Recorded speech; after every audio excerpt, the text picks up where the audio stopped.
कहते हैं कि the victor writes the history. जो जीतता है वो इतिहास लिखता है।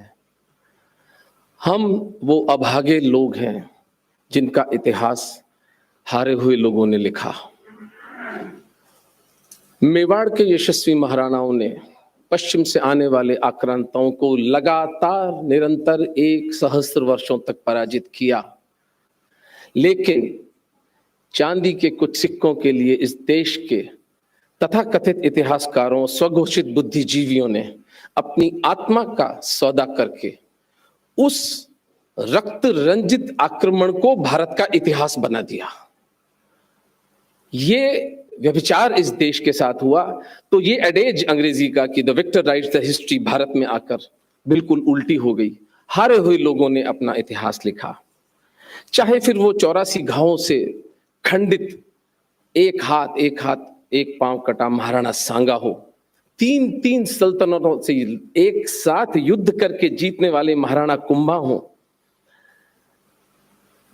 दशकों तक औरंगजेब के खिलाफ संघर्ष करने वाले वीर दुर्गादास राठौड़ हो, या इसी औरंगजेब को पराजित करने वाले महाराणा राज सिंह जी हो, सबका नाम इस कृतज्ञ राष्ट्र ने इस इतिहास से पोंछ डाल गया। ये सब हमारी आंखों के सामने हुआ गत 70 वर्षों के अंदर। और फिर हम सपना देखते हैं विश्वगुरु बनने का। हम कहते हैं कि हम भारत विश्वगुरु बनेगा। ये ऐसे ही है जैसे कि कोई व्यक्ति जिसके अंदर रोगों से लड़ने की क्षमता न हो और वो कहे कि मेरा शरीर बहुत स्वस्थ है। ये बात ही बचकानी है। और बात यहां नहीं रुकी। इतिहास का जो अपभ्रंश होना था वो तो हुआ, लेकिन जिन जातियों ने, जिन लोगों ने, राजपूतों ने, जाटों ने, यादवों ने, कुर्मियों ने, हमारे दलित समाज ने अपने जीवन को मिट्टी के घड़े की तरह फोड़ डाला था इन आक्रांताओं से लड़ने के लिए, हमने उनके उपहास और उनके अपमान में क्या क्या उपक्रम किए। कोई कहता है राजपूत कोई युद्ध जीते ही नहीं। मेवाड़ का ये घराना एक युद्ध भी नहीं हारा।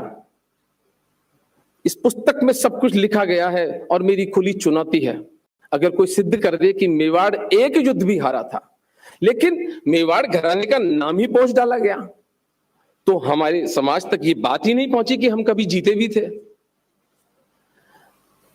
अनगिनत घावों से छिले बिने शरीर को, अपनी पत्नी, अपने बच्चों को जीवित अग्नि में देने वाले राजपूतों को अगर थोड़ा अमल का कुछ सहायता लेनी पड़ती तो हमने राजपूतों को नशेड़ी बताया।